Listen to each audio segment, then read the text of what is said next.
Hey everybody, I'm Mike Peters. And I'm Rebecca Farina. And you're watching LIE. Whoop!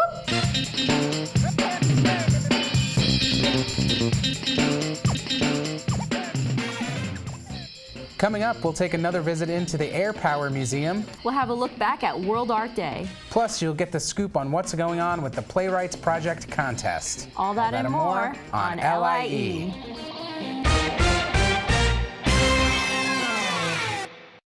Hey everybody, welcome back and happy May. Happy May indeed. And you know, this kind of weather makes me think about flying through the air. You've been flying, right? Yeah, Mike? I did go flying once. We took a look at that at one of our older episodes. Yeah, it looked really awesome. Yeah. And have you ever been to the Air Power Museum on Long Island? The Air Power Museum? No, I've never been there. I don't really know anything about it. I have a lot to learn too, and Carlene Lavelle recently got to tour their amazing museum, and she's here to tell us all about it in this new Did You Know segment. Hi. If you ever wanted to learn about Long Island's history with aviation and building aircrafts for the war, then I have the perfect place for you to land. Hi, I'm Carlene Lavelle, and this is Did You Know, a segment on Lie Magazine where I tell you something you probably didn't know about Long Island.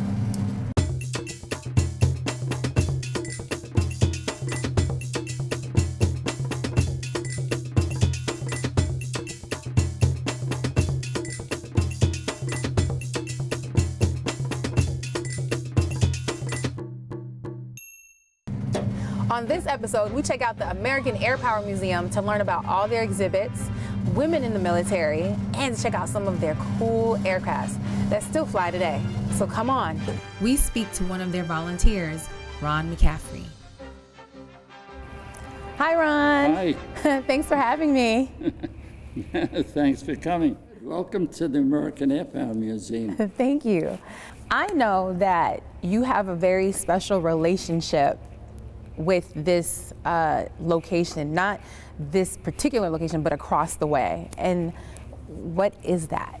As a young engineer, I used to work at Republic Aviation, and the factory was really across the runway from where we're located. Okay. So, but this hangar was really one of the hangars that they used at Republic Aviation when they were building airplanes. The American Air Power Museum, what is its mission? Their mission is really to be able to preserve that part of aviation, to show it to young people, and to demonstrate it during air shows that this is what made our country so great in the Second World War. How many of the aircrafts in here fly? We have about a dozen airplanes that still fly today.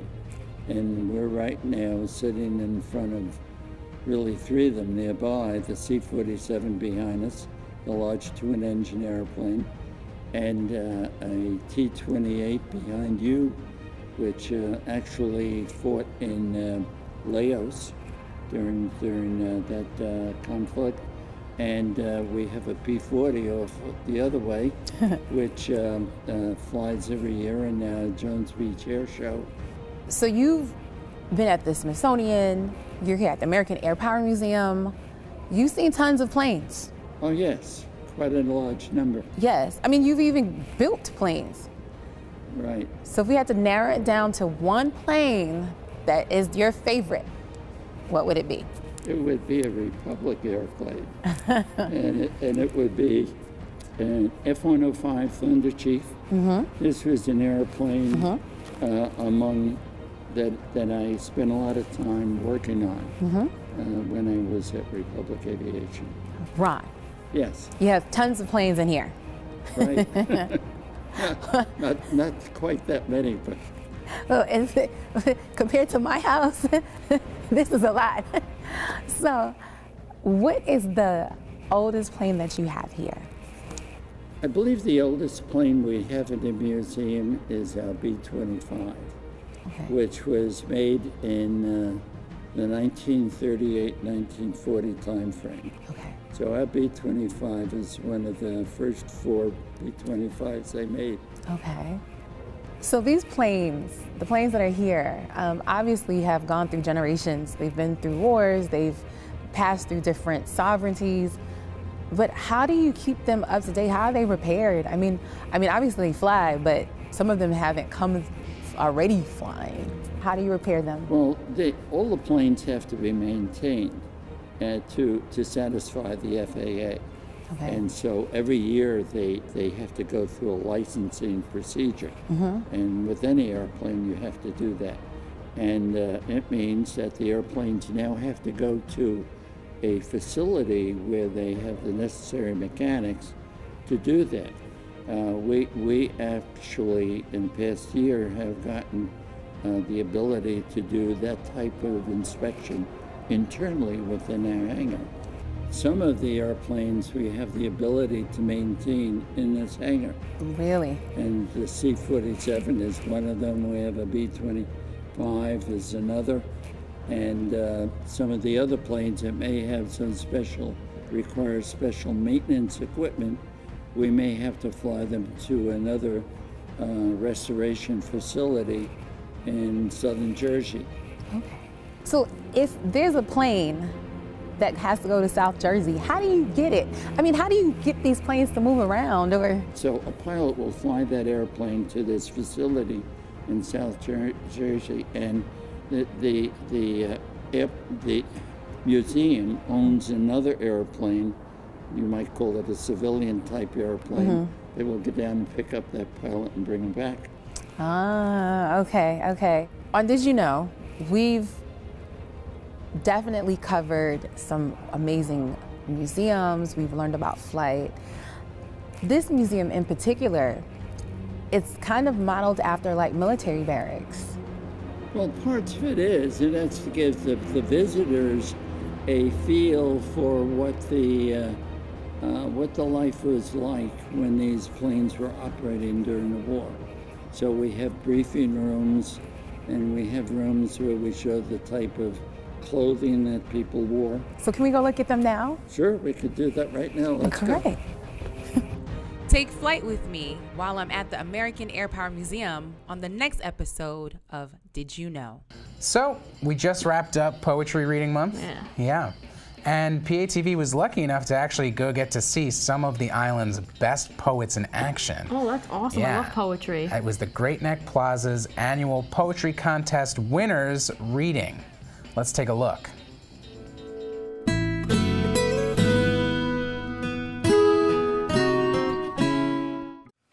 Okay, good afternoon, everybody. Welcome to the Village of Great Neck Plaza. For those of you who have not been here before, we welcome you. My name is Ted Rosen, and I'm the Deputy Mayor.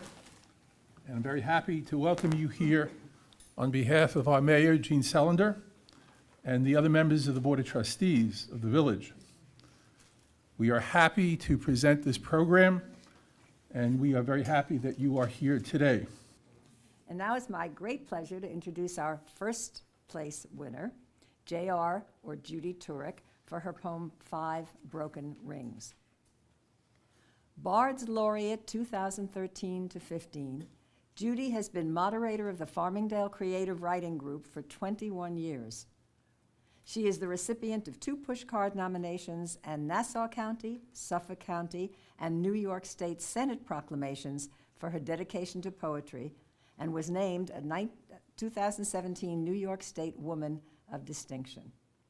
She is co-editor of the poetry anthologies Whispers and Shouts and Young Voices, and author of the full-length poetry collections A is for Almost Anything, Imagistics, and They Come and Go. My great pleasure to introduce Judy Turek. J.R.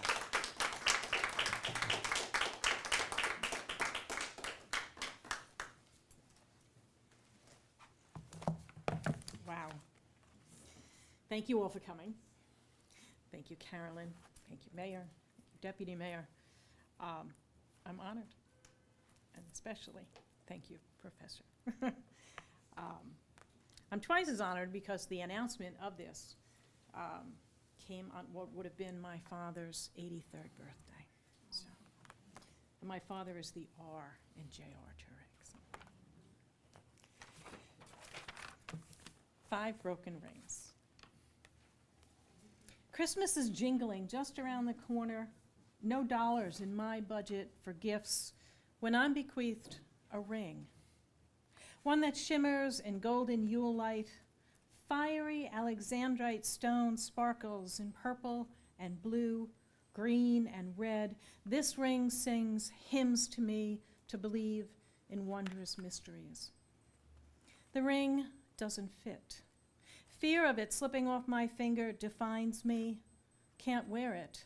Can't afford to size it. I say a prayer for help. And there, in my dresser drawer, tucked under spare buttons and stopped watches, 5 broken rings. Bands cracked, stones missing, gold scuffed and marred, all pre-packed in a plastic bag for a trip to the jeweler that never happened. Now, I hug them, hope they will rescue me in my need. Jeweler tisks at each missing gem and broken setting, says he can't fix them. A little saddened, I agree, and then quickly ask if I could barter the price of resizing. He smiles at my new ring, measures it, weighs the 5 broken rings, shakes my hand, gives me $80 in cash. He'll melt the old gold, rebirth 5 broken rings into a new creation. My new ring fits perfect. Off to buy gifts, faith confirmed. Yes, I believe in miracles.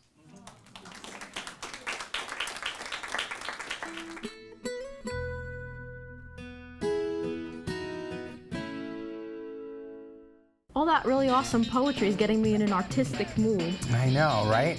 And lucky for us, we were able to get a whole bunch of artists into the studio last month for the live celebration of World Art Day. That was really cool. It was super awesome. It was a 4-hour live event in the studio. We had artists of all types.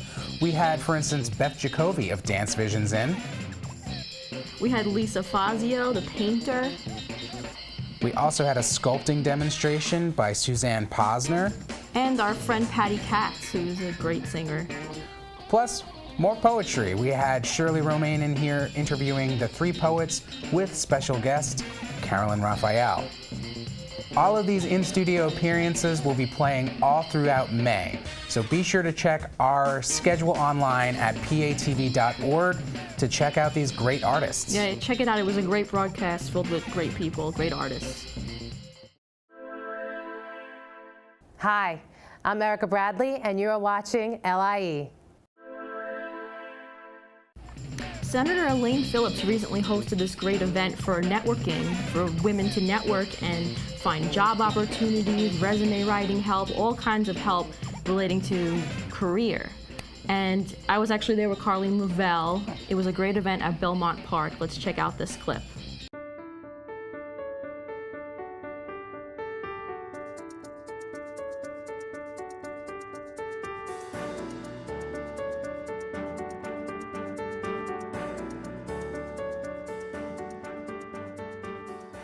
For women on Long Island, the path to success has just become easier thanks to the Avenues of Opportunities program being hosted by Senator Elaine Phillips of the 7th District. The event, in partnership with the Workforce Development Institute, is being held here at the Belmont Park. You know, this gives me an opportunity to take women who are looking for opportunities, and there's jobs here today all the way from the entry-level positions to, you know, if you had a PhD and you came in here and you were looking for a job. So it really is a range. And partnering that with organizations, manufacturing, healthcare, childcare, aerospace, some of the unions are here. So really pulling together jobs and people that are looking for jobs, and in this case, women, so it's nice. The Avenues of Opportunities is giving women in Long Island the opportunity to meet with different companies for career advancement and professional development. Here you can see that there are plenty of companies here and sponsors to support women's trajectory on Long Island. So I think I wanted to come out today and to network and to meet other women who are in the workforce in Long Island and understand a little bit about what's going on in Long Island. I want to go to school, just advancing myself. You know, I don't have much experience, but I am in the military, so I'm trying to add on to my resume, learn more, develop more of myself, and just become better overall. Women will have the opportunity to get one-on-one advice, ranging from resume help and preparation, to interviews, to everything from how to maximize your career trajectory. There are thousands of jobs open on Long Island, and so much we hear about brain drain, right? People leaving the island. And a lot of times it's because they don't realize there's jobs right here. So as a Workforce Development Institute, we are looking at all the industries that are hiring, and we wanted a way to connect people to those jobs. And a lot of the employers we've talked to here, energy, manufacturing, healthcare, have specifically made a commitment and said that they want to include more women in the workforce and train and develop women and have support networks for those women. Most of these employers, like Nature's Bounty and some of the others that mentioned here today, reimburse for tuition. So these are sectors hiring on Long Island with a lot of jobs in a variety, whether you have a high school diploma or a PhD, and where we have a network of educational institutions to support it. So we wanted to put this event together with Senator Phillips to talk so that we could connect them directly with women who have climbed the ladder up from an entry level. Women have come from all over Long Island to network and meet with female business leaders from companies such as the Northwell Health Solutions, 1199 SEIU, and Nature's Bounty. And I tell all of you, if there's a will, there's a way to pay for it. So go out there. Think and act like a leader, no matter what. Talk about not knowing how the heck did I get here into this position. What did you think about the speeches? Amazing. I could relate. I know some of the panelists, they started getting emotional. I'm like, okay, at least I'm not the only one that feels vulnerable about dealing with things like this or their career. So it was very helpful and informative. So what things particularly did you feel like you could relate to? Not being in one steady career. Like you'll be in one lane and then realize, no, that's not for me. Going to another one and, okay, that was good, but now it's time for something else. Just constantly changing and growing with their careers. It was what was said at the outset of the meeting, and it was think like a leader and act like a leader. And I loved how it was not presented in the context of what role you hold right now. If you're looking for your own path to success and you want to learn more, please visit the Workforce Development Institute website listed on your screen. For PATV, I am Carlene Lavelle. So Memorial Day is coming up. You know what that means? Of course, barbecues. And the parades in Great Neck and Manhasset honoring our heroes. That's right. Now, PATV is always there filming, so if you go check out these parades, and we insist that you do, make sure to check us out, wave to the camera for us. And you can check out those programs airing all next month. So just check our website for all the dates and times. That's right, be sure to check it out. Every year, the Manhasset American Legion Post 304 hosts the Community Service Awards, where they honor firefighters and police officers who go above and beyond in their line of duty.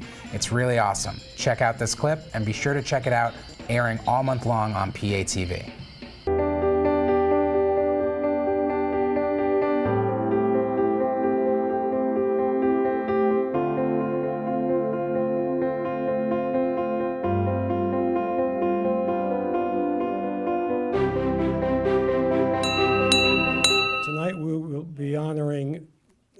Two New York State troopers, 3 police officers from the 3rd Precinct, a detective from the 3rd Squad, a police medic from the Emergency Ambulance Unit, a firefighter and EMT from Manhasset Lakeville Fire Department, and a firefighter from the Plandome Fire Department.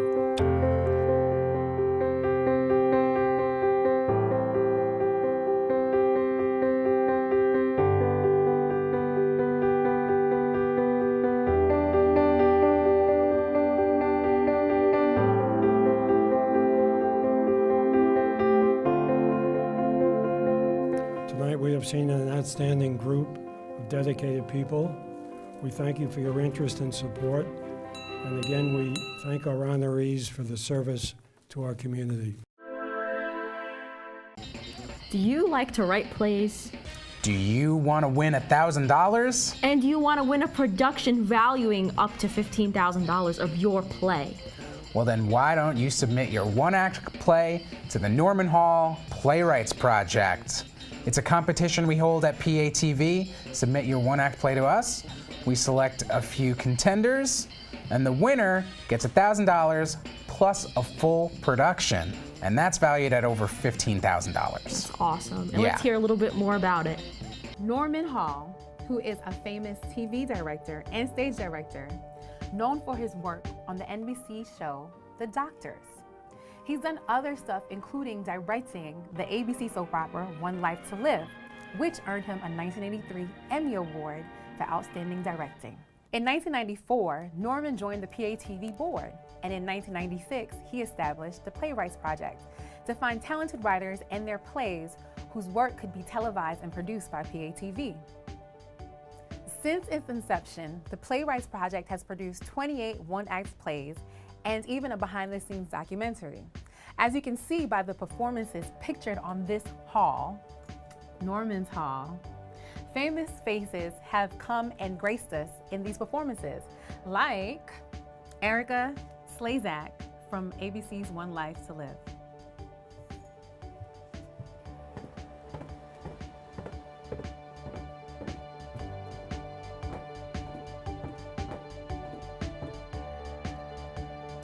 After his passing in 2016, PATV decided to rename the Playwrights Project in Norman Hall's memory. It is now known as the Norman Hall Memorial Playwrights Festival, and they also dedicated their broadcast control room in his memory in 2017.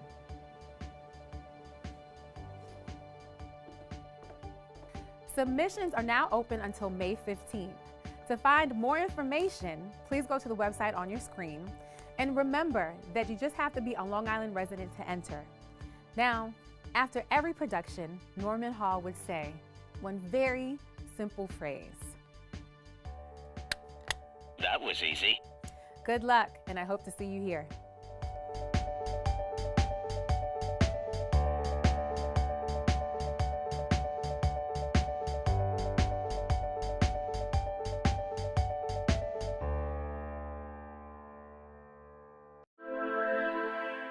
We've learned a lot in this episode about how music and art can really impact people's lives. It's true. And the Great Neck Arts Center has this really great program called Making Memories with Movies and Music program, and it really impacts the participants. Let's hear about it. Come on, everybody. Here we go. Shake it up, baby, now. Shake it up, baby. Twist and shout. Music affects the brain in a very interesting way. It helps rewire it. So when people like this hear music and recall back to it, they're actually, in a way, rewiring their brain. And I watch the connection as I'm singing. I look in their eyes and I see the engagement. And that's absolutely thrilling. I love that feeling. It's just great when you can reach people with music. There's nothing like it in the world for me. Touching me, touching you. I want to hear you sing as loud as you can. Come on, everybody. Sweet Caroline. Good times never seem so good. So today is a program called Making Memories with Music that's being brought to you to the Gold Coast Arts Center by Making Memories Through the Arts. Making Memories Through the Arts is a program that brings music, film, and visual arts to people living in the community who are living with memory loss and their care partners. In San Francisco.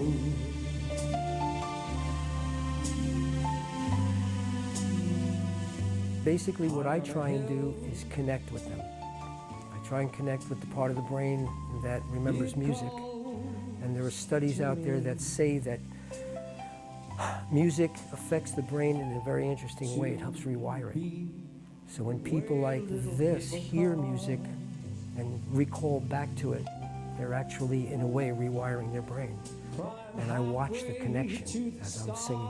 I look in their eyes and I see the engagement. The morning fall.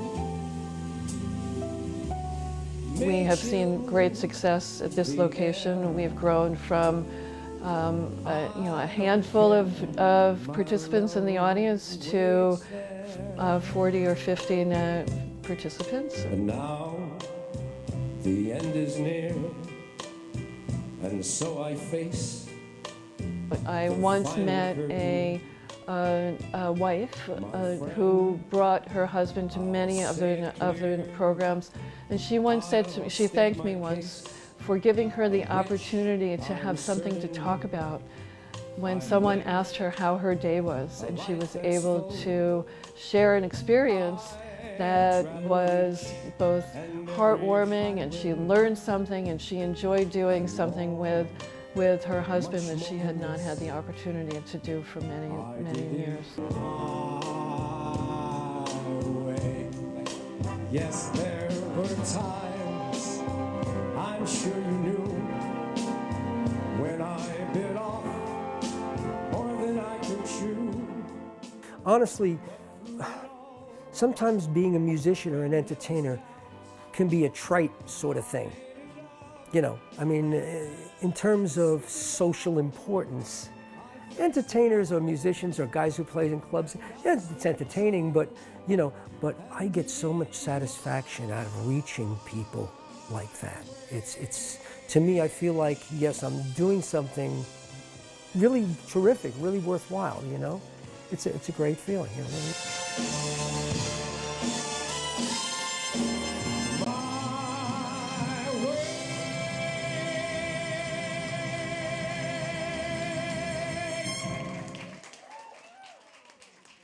Thank you very, very much, ladies and gentlemen.